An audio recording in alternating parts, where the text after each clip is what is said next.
आपण पाहत आहात सांगली सम्राट न्यूज। हे काम नव्हे, जबाबदारी आमची। माडगेड येथे मनमंदिर नागरी सहकारी पतसंस्थेच्या नवीन शाखेचा शुभारंभ। मनमंदिर नागरी सहकारी पतसंस्था मर्यादित विटा या लोकप्रिय पतसंस्थेचा माडगेड येथे नवीन शाखेचा शुभारंभ जतचे सहाय्यक निबंधक अमोलजी डफळे सरकार यांच्या हस्ते उद्घाटन करण्यात आले।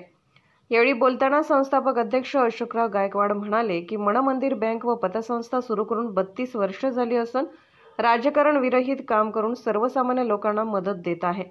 आमच्या या शाखेतर्फे ठेवीदारांना तत्पर व विनम्र सेवा दिली जाते।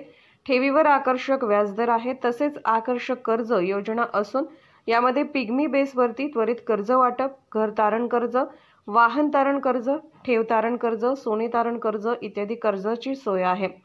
RTGS व NEFT ची सेवा उपलब्ध आहे। कोर बँकिंगद्वारे ग्राहकांना सेवा देणारी पतसंस्था असून या शाखेमध्ये ग्राहकांसाठी लॉकरची सुविधा उपलब्ध आहे।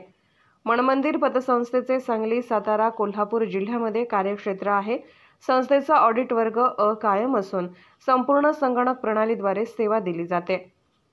यावेळी Ajitdada Gaikwad chairman, Chandrashekhar Yadav vice chairman, Shashikant Taralekar संचालक, भूपेंद्र बारसिंग व्हाइस चेअरमन व संचालक, सुनील शिंदे, अरुण गायकवाड, लक्ष्मण गायकवाड, सुरेश पवार, पतसंस्थेचे अधिकारी व्यवस्थापक DM पवार, सुनील माने, शाखाधिकारी Mallikarjun Jawalkoti, doctor Pradeep Shinde, doctor Bhimanna Mali, doctor Sarthak Hetti, sarpanch सौ अनिता माळी, उपसरपंच बाळासाहेब सावंत, सोमण्णा हाके, विठ्ठल बापू निकम, ग्रामपंचायत सदस्य महादेव माळी, शिवानंद हाके, निवृत्ती गुंडा शिंदे सरकार, एकनाथ बंडगर, बँक प्रतिनिधी अंबांना माळी व पतसंस्थेचे सर्व संचालक मंडळ तसेच गावातील नागरिक ठेवीदार मोठ्या संख्येने उपस्थित होते।